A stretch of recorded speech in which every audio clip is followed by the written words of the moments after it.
नमस्कार दोस्तों, आइए आज हम लोग वर्ल्ड मैप के बारे में देखते हैं। वर्ल्ड मैप, यहाँ पे एक पिक्चर है वर्ल्ड मैप का। वर्ल्ड के पूरे कंट्रीज, इसी में कॉन्टिनेंट कैसा है और कहाँ कहाँ कौन सा समुंदर है, ये सब देखते हैं। आइए देखते हैं। यहाँ पे ये है हमारा वर्ल्ड मैप का पिक्चर है, मतलब इसी में हमारा अर्थ की सारे कंट्रीज, समुंदर, सब कुछ इसी में दिया है। देखिएगा, आइए हम लोग इसमें देखते हैं। सबसे पहले कॉन्टिनेंट कौन कौन सा है। हम लोग जानते हैं कि 7 कॉन्टिनेंट्स हैं, 7 महाद्वीप है। 7 महाद्वीप, ये 7 महाद्वीप कहाँ कहाँ है और उसमें सबसे बड़ा कौन, 7 महाद्वीप कहाँ कहाँ है और इसका ये कितना बड़ा है, कहाँ सबसे बड़ा कौन सा है, सबसे छोटा कौन सा है, हम लोग कहाँ कौन सी कॉन्टिनेंट में रहते हैं, ये सब देखते हैं। और 7 कॉन्टिनेंट्स देखते हैं। सबसे पहले 7 कॉन्टिनेंट कौन सा है। ये 7 कॉन्टिनेंट को ऐसे हम लोग को याद कर सकते हैं, सबसे बड़ा से लेकर के एशिया और इसके बाद उसी तरह इसके नाम से भी हम लोग को याद करने के एक सिस्टम है। सब Asia, Africa, Australia, north America, South America है। दोनों अमेरिका है, लेकिन उसमें नॉर्थ और साउथ लगाते हैं। और इसके बाद यूरोप, और ये 7 कॉन्टिनेंट्स हो गया है। और अंटार्कटिका है, और अंटार्कटिका सबसे लास्ट में। अंटार्कटिका में ये भी देखते हैं कि कहाँ है। यही हमारा 7 कॉन्टिनेंट्स हैं। देखिएगा, Asia, Africa, North America, South America, और इसके बाद ऑस्ट्रेलिया, अंटार्कटिका, यूरोप। और ये 7 कॉन्टिनेंट्स कौन कौन सा है। और आइए सबसे पहले हम लोग देखते हैं, हम लोग किस कौन सी कॉन्टिनेंट में रहते हैं। हम लोग एशियन कॉन्टिनेंट में रहने वाले हैं। एशियन कॉन्टिनेंट है, इसी मैप में देखिएगा कौन सा है। यही यहाँ पर देखिएगा, आप लोग ये पिक्चर देखते हैं, हम लोग इंडिया एशिया में, यही एशियन कॉन्टिनेंट है। और ये कॉन्टिनेंट हमारे पृथ्वी का एक विशेषता। आप लोग ये मैप देखते हैं तो कुछ तो कंट्रीज सब रंग बिरंगे पिक्चर में कलर में दिया है, और ये बाकी सब नीले कलर में दिया है। ये नीले कलर में जो दिया है ये सब पानी है। हमारे अर्थ की विशेषता, हमारे अर्थ को हम लोग ब्लू प्लैनेट कहते हैं, नहीं तो वाटरी प्लैनेट कहते हैं। कारण क्या है, इसमें कि 70% भी वाटर है। अर्थ की जो सरफेस में दिखते हैं, मतलब अर्थ के ऊपर देखते हैं तो 70% भी पानी दिखते हैं। और इसीलिए हम लोग ये हमारे प्लैनेट का भी वाटरी प्लैनेट कहते हैं। और हमारे अर्थ एक यूनिक प्लैनेट बनता है, इसी कारण से अर्थ में पानी है और इसी से जीवन है। ये सब कारण से हम लोग अर्थ को एक यूनिक प्लैनेट कहते हैं। और देखिएगा, इसमें जो जो कलर नीला दिखते हैं ये सब वाटर है। वाटर मीन्स ओशियन है। तो एक्चुअली कॉन्टिनेंट मीन्स क्या होता है। कॉन्टिनेंट मीन्स हम लोग यही कहते हैं, समुद्र के बीच में, मीन्स चारों तरफ में समुद्र है, उसके बीच में लैंड एरिया है। तब ये समुद्र से घेरा गया जो इस बड़े जो लैंड एरिया है, तो इसलिए इसको महाद्वीप कहते हैं। एक्चुअली द्वीप मीन्स क्या है, चारों तरफ में पानी से घेरा गया है जमीन को हम लोग द्वीप कहते हैं। उसी तरह समुद्र से चारों तरफ से घेरा गया है, इसीलिए इसको सराउंडेड किया गया है, इसीलिए उसको महाद्वीप कहते हैं, कॉन्टिनेंट। और ऐसे हम लोग देखते हैं बाकी जो पानी है ये सब अलग अलग ओशियन, मतलब जो समुद्र जमीन से अलग कर दिया गया है उसी को हम लोग महासमुद्र कहते हैं। तब चारों तरफ में पानी से घेरा गया है उसको महाद्वीप, कॉन्टिनेंट कहते हैं। और उसी तरह जो जमीन से सेपरेट किया गया है पानी को, उसी पानी को हम लोग महासमुद्र कहते हैं, ओशियन। और देखते हैं सबसे पहले हमारा सबसे बड़ा कॉन्टिनेंट कौन सा है, और यही है हमारा देश। हम लोग भी एशिया की कॉन्टिनेंट पर रहने वाले हैं। देखिए, यहाँ पे इंडिया है, हमारा इंडिया यहाँ पे है। और ये इंडिया, और इसके बाद इंडिया है, चाइना है, जैसे इसकी पड़ोसी हमारा इंडिया कौन कौन है ये भी देखिएगा तो आपको मालूम हो जाएगा। इंडिया और इंडिया की पाकिस्तान, अफगानिस्तान, नेपाल, भूटान, म्यांमार, और इसमें देखिएगा यहाँ पे श्रीलंका, ऐसे हमारी पड़ोसियां हैं। और इस पे आप लोग देखिएगा ये सब एशियन कंट्री है। और यहाँ पे कजाकिस्तान, उज़्बेकिस्तान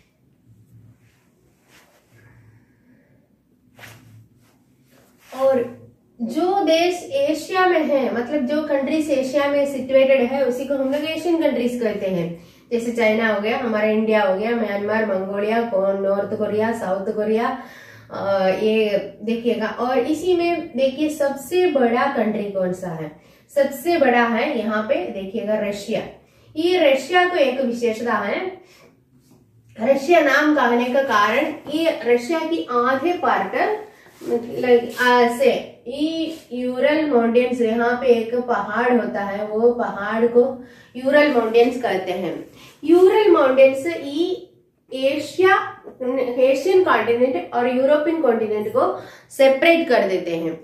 मतलब ये यूरल माउंटेन्स का इस पार एशिया और उस पार एशियन कॉन्टिनेंट, यूरोप होता है। ये यूरोप है और इस पार का एशिया है, इसलिए ये रशिया नाम का कंट्री दोनों कॉन्टिनेंट में है। मतलब कुछ पार्ट एशिया में, कुछ पार्ट यूरोप में है, इसीलिए इसको रशिया नाम कहते हैं। जो हम लोग को पहले से पढ़ते थे, सबसे पुराना समय जमाने में ये पूरे एक ही कॉन्टिनेंट था और इसके बाद इसमें से सेपरेट करके अलग अलग कॉन्टिनेंट बना है। और ये दोनों कॉन्टिनेंट को, यूरोप और एशिया को लेकर के हम लोग को पुराने समय में यूरेशिया कहते थे। दोनों को लेकर के यूरेशिया कहते थे। अब ये दोनों सेपरेट करते हैं, इसको, इस पार्ट को हम लोग एशिया और उस पार्ट को यूरोप कहते हैं। तो इसमें देखिएगा वर्ल्ड में कि सबसे बड़े कंट्री भी हमारे एशिया में है, इसको रशिया है। और रशिया के बाद यही एशियन कॉन्टिनेंट है, यही एशियन कॉन्टिनेंट हो गया। और इसके बाद यही पूरा लेकर के यहाँ से लेके यहाँ देखिएगा, यहाँ ये बीच में मेडिटरेनियन सी है और इस तरह आते हुए यहाँ इस तरह ये इसके ऊपर वाले पार्ट, ये वाले पार्ट को हम लोग यूरोप कहते हैं। और ये यूरोप है और यहाँ पे नीचे जो कॉन्टिनेंट दिखता है इसी को अफ्रीका कहते हैं। यही अफ्रीका है और यहाँ पे यूरोप है।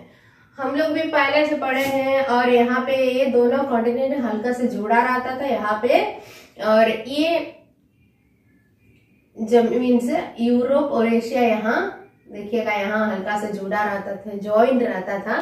लेकिन यहाँ पे एक बहुत बड़ा कनाल बना दिया है, कनाल बना करके इसको दोनों को सेपरेट कर दिया, इस कॉन्टिनेंट और इस कॉन्टिनेंट को सेपरेट कर दिया। इसी कनाल को हम लोग सुएज कनाल कहा जाता है। मीन्स आज वर्ल्ड में की सबसे बिसिएस्ट सी रूट कहा जाता है, सबसे तेजी से बहुत ज्यादा शिप सब ट्रैवलिंग करने वाले एक सी रूट है ये। इसका कारण क्या है? हम लोग जानते हैं कि जब हमारा इंडिया अंग्रेजी लोगों के हाथ में थे, मतलब ब्रिटिश इंडिया था कहते थे उस समय, ब्रिटिश लोग, ब्रिटेन यहाँ पे यूनाइटेड किंगडम देखिएगा, ये यूनाइटेड किंगडम यहाँ से लोग इसी तरह यही रास्ता से आकर के यहाँ से इंडिया में आते थे जहाज से, शिप से। तो उस समय जानते हैं कि 6 महीना की समय लगते थे यहाँ पे आने में। और उसी जगह पर ये आज क्या हो गया, यहाँ से सीधा यहाँ आएंगे, ये मेडिटरेनियन सी कहा जाता है, इसी समुद्र को मेडिटरेनियन सी और यहाँ पे रेड सी कहते हैं। ये मेडिटरेनियन सी और रेड सी को दोनों को एक कनाल ये यहाँ ज्वाइन कर दिया है, इसी को सुएज कनाल कहते हैं। आज ये सी रूट है, इसी तरह यहाँ पे एशियन कंट्रीज में आने जाने के लिए रास्ता बना दिया है, इसको सुएज कनाल कहते हैं। वर्ल्ड का बिसिएस्ट सी रूट है, ये भी आप लोग याद रखिएगा। और इसके बाद ये अफ्रीकन कॉन्टिनेंट के बारे में भी हम लोग कहे हैं। और इसी रास्ता को पहले केप ऑफ गुड होप कहते थे। और ये वास्को डी गामा, सबसे पहले यहाँ से पोर्चुगीज से वास्को डी गामा ने यहीं से आकर के हमारे इंडिया में सी रूट खोजे थे। ये सब हम लोग पहले से पढ़ रहा है। और इसके बाद और नेक्स्ट कॉन्टिनेंट है, अभी हम लोग देखें एशिया हो गया, यूरोप हो गया, ऑस्ट्रेलिया हो गया है। और उसके बाद देखते हैं यहाँ पे यही जो दिख रहा है इसी को नॉर्थ, और ये देखिएगा एशिया हो गया और यही यूरोप हो गया और यही अफ्रीका हो गया और नेक्स्ट हम लोग देखते हैं यहाँ पे नॉर्थ अमेरिका है।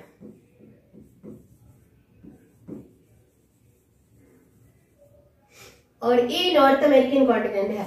नॉर्थ अमेरिका करते हैं तो नॉर्थ अमेरिका में ज्यादा कंट्रीज नहीं है। और देखिएगा यहाँ पे कनाडा है और यूनाइटेड स्टेट ऑफ अमेरिका और मेक्सिको है। ये 3 कंट्री है इसे पे। बस यही नॉर्थ अमेरिका करते हैं। उसी तरह यहाँ पे साउथ पार्ट में साउथ अमेरिका कहा जाता है।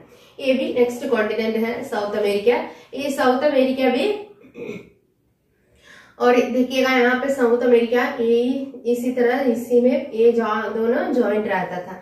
लेकिन आज हम लोग जानते हैं कि यहाँ पे भी एक कैनाल बना दिया है, इसको सेपरेट कर दिया। इसको हम लोग पनामा कैनाल कहते हैं। पनामा कैनाल मीन्स ये दोनों मीन्स ये ओशियन है, अटलांटिक ओशियन और पैसिफिक ओशियन। अटलांटिक ओशियन और पैसिफिक ओशियन को कैनाल से ज्वाइन कर दिया गया है। और ये उसी तरह ये दोनों सेपरेट भी हो गया है, नॉर्थ अमेरिका और साउथ अमेरिका। ये साउथ अमेरिका में भी है। हम लोग जानते हैं कि फेमस कंट्रीज आज जो Argentina, Chile, Paraguay, Brazil, Colombia, Ecuador, Venezuela, ये सब countries North America South America की। और इसके बाद आइए देखते हैं और लास्ट हमारा, और यहाँ पे ऑस्ट्रेलिया है। और ये ऑस्ट्रेलिया की विशेषता एक आइलैंड कंट्री कहते हैं और एक कॉन्टिनेंट भी है। ऑस्ट्रेलियन कॉन्टिनेंट बोलेगा तो एक ही कंट्री है ऑस्ट्रेलिया। और ये पूरे एकदम साउथ रीजियन में है, मीन्स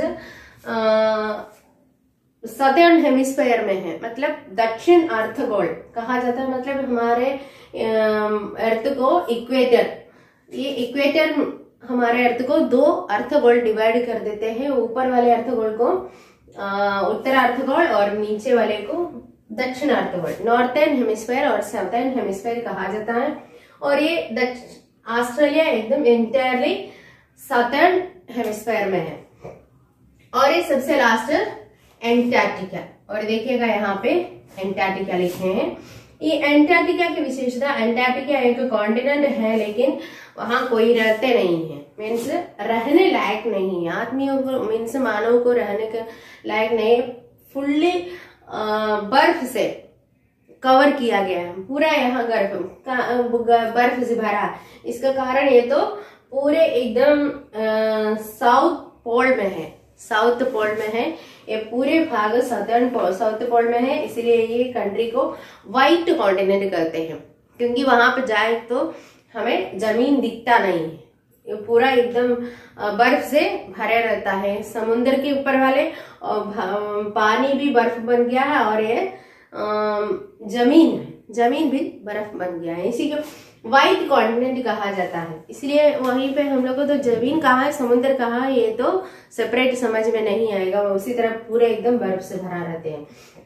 और इसका नाम एंटार्क्टिका है और इसको व्हाइट कॉन्टिनेंट कहते हैं। लेकिन एंटार्क्टिका में वैसे कोई भी नहीं रहता, ये नहीं है। वहां हम लोग घर बनाकर रहने लायक नहीं है, लेकिन वहां पे अलग अलग कंट्रीज अपनी एक्सपेरिमेंटल सेंटर्स बनाया है। और हमारे इंडिया को भी वहां पे सेंटर है, उसको हम लोग दक्षिण गंगोत्री कहते हैं। और वहाँ पे एक्सपेरिमेंट्स करने के लिए और साइंटिस्ट लोग रहते हैं, वहां पे विजिट करते हैं। और वहां पे हमारे भी एक्सपेरिमेंट सेंटर बनाया गया है और इसको दक्षिण गंगोत्री कहते हैं। और यही कॉन्टिनेंट्स तो एशिया, और इसके बाद Europe, Africa, North America, South America, Australia, Antarctica, these are the 7 continents. तो हम लोग समुद्र के बारे में देखते हैं। महासमुद्र, ओशन मतलब महासमुद्र होते हैं, समुद्र और महासमुद्र है। समुद्र मीन्स सी कहा जाता है, इंग्लिश में हम लोग सी कहते हैं। सी की मतलब जैसे देखिएगा यहाँ पे जो लैंड लॉक्ड एरिया है, जो छोटी सी समुद्र है, पानी है, लैंड लॉक्ड है। देखिए यहाँ पे रेड सी है और मेडिटेरेनियन सी, और यहाँ पे अरल सी और कास्पियन सी, ब्लैक सी। देखिएगा ये सी मतलब जो कॉन्टिनेंट के बीच में, नहीं तो कंट्री के बीच में जो पानी है इसी को हम लोग सी कहते हैं। लेकिन ऐसे वाइड जो समुद्र होता है उसी को महासमुद्र, ओशियन कहा जाता है। और इसमें हमारे अर्थ में कई इंपॉर्टेंट ओशंस कौन कौन सा है देखते हैं। सबसे पहले सबसे बड़ा वाला ओशन पैसिफिक ओशन कहा जाता है, और ये पैसिफिक ओशन को हम लोग हिंदी में प्रशांत महासागर कहते हैं। ये प्रशांत महासागर आप लोग देखिएगा यहाँ से लेकर के ये रीजन यही सब यहाँ ये सब है, और ये प्रशांत महासागर कहते हैं। और इसके बाद इसको ये पार्ट पूरा प्रशांत महासागर पैसिफिक ओशन कहते हैं, सबसे बड़ा ओशियन है। और ये पैसिफिक ओशन देखिएगा यहाँ पे लिखे हैं पैसिफिक ओशन और नॉर्थ पैसिफिक ओशन, यहाँ पे देखिएगा ये सबसे बड़ा ओशन यही है।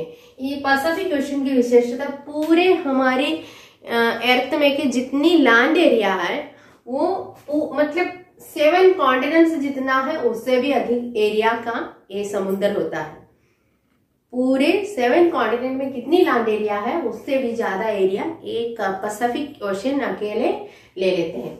और इसी में पैसिफिक ओशन की विशेषता सबसे गहरा समुद्र भी पैसिफिक ओशन है। पैसिफिक ओशन की विशेषता पैसिफिक ओशन में मरियाना ट्रेंच कहते हैं, सबसे deepest point of the earth कहते हैं, deepest point of the earth Mariana trench कहा जाता है, वो भी ये पैसिफिक ओशन में। यही सेकंड पोजीशन पर यही अटलांटिक ओशन है। अटलांटिक ओशन की विशेषता एस शेप में पाया जाता है, इस तरह देखिएगा यहाँ से एस शेप में जो समुद्र है इसको अटलांटिक ओशन कहते हैं। Second largest ocean Atlantic ocean होता है, और यही अटलांटिक ओशन है। अटलांटिक ओशन का भी विशेषता यहाँ ऊपर वाले इसी रीजन में सब पानी ठंडा रहता है, और इसमें भी आइसबर्ग पाया जाता है। आइस की जो पहाड़ है इसको पानी में तैरता रहता है, उसको आइसबर्ग कहा जाता है, ये इसी ठंडी रीजन में। और ये अटलांटिक ओशन, और इसके बाद थर्ड पोजीशन में Indian ocean, third largest ocean Indian ocean होता है। और ये इंडियन ओशन यहाँ से यही रीजन का इस सबको लेकर के हम लोग इंडियन ओशन कहते हैं। और ये इंडियन ओशन का भी विशेषता हम लोग जानते हैं कि एक कंट्री के नाम पे जाना जाता है, वही एक कई ओशन ही है इंडियन ओशन। और इसके बाद आर्टिक ओशन है। आर्टिक ओशन इसी रीजन में मीन्स पूरे एकदम नॉर्थ पोल में आर्टिक ओशन कहा जाता है। आप देखिएगा आर्टिक ओशन देखिएगा, यही आर्टिक ओशन है, और यही है इम्पोर्टेंट ओशन। लेकिन अंटार्कटिक ओशन कहा जाता है, लेकिन अंटार्कटिक ओशन को भी हम लोग उतने नहीं, क्योंकि आर्टिक ओशन जैसे यहाँ के समुद्र तो समझ में नहीं आता है, पूरे बर्फ से भरा रहते हैं, और इसीलिए 5 महासमुद्र कहते हैं। लेकिन इसमें ओशियंस में हम लोग देखते हैं तो यही 4 ओशियंस, 4 ओशियंस यहाँ पे देखिएगा, Pacific ocean, Atlantic ocean, Indian ocean, Arctic ocean, ये 4 ओशियन को सबसे माना जाता है। इसमें सबसे बड़ा पैसिफिक ओशियन है, देखिएगा यहाँ कितना बड़ा है।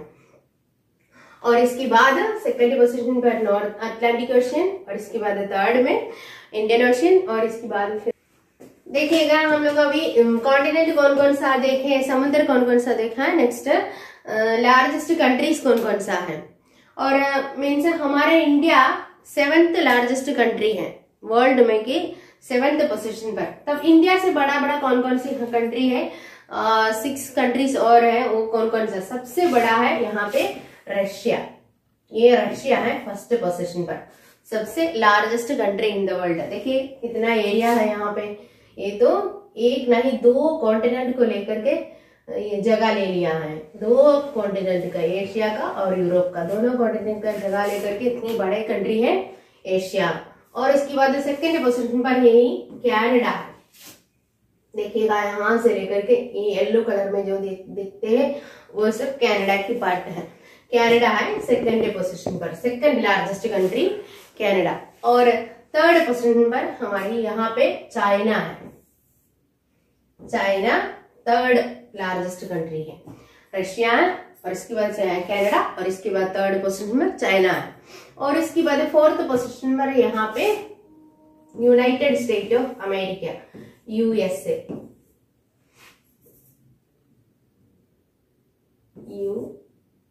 USA, United state of America, यहाँ पर देखिएगा। और इसके बाद फोर्थ हो गया है और ये फोर्थ पोजीशन पर है। और फिफ्थ पोजीशन है ब्राजील, यहाँ पे साउथर्न कॉन्टिनेंट में है, ये फिफ्थ पोजीशन पर है ब्राजील है। और इसके बाद सिक्स्थ पोजीशन पर ऑस्ट्रेलिया और सेवेंथ हमारा इंडिया है। यही इंडिया और इंडिया से सिक्स्थ लार्जेस्ट कंट्रीज कौन कौन सा है देखिएगा। फर्स्ट रशिया और second Canada, third China, fourth United state of America, fifth Brazil और सिक्स्थ ऑस्ट्रेलिया और सेवेंथ हमारा इंडिया। यही है लार्जेस्ट कंट्रीज में। देखिएगा, याद रखिएगा ये कौन कौन सा कॉन्टिनेंट में है और ये कहाँ सिचुएटेड है, कितना एरिया लोग चेक है और कितना एरिया को अपना कब्जा करके रखे हैं, एक एक कंट्री कितना बड़ा किया है। देखिएगा इसमें पिक्चर माप देखिएगा तो ये सब हम लोग को समझ में आता है। यही है माप का विशेषता, क्योंकि एक एक एरिया कहाँ है और ये कौन सा कॉन्टिनेंट में है और ये कंट्री की किनारे किनारे कौन सी समुद्र है, कौन सी पड़ोसी कौन कौन है, ये सब इसमें देखेगा तो हम लोग को समझ में आता है।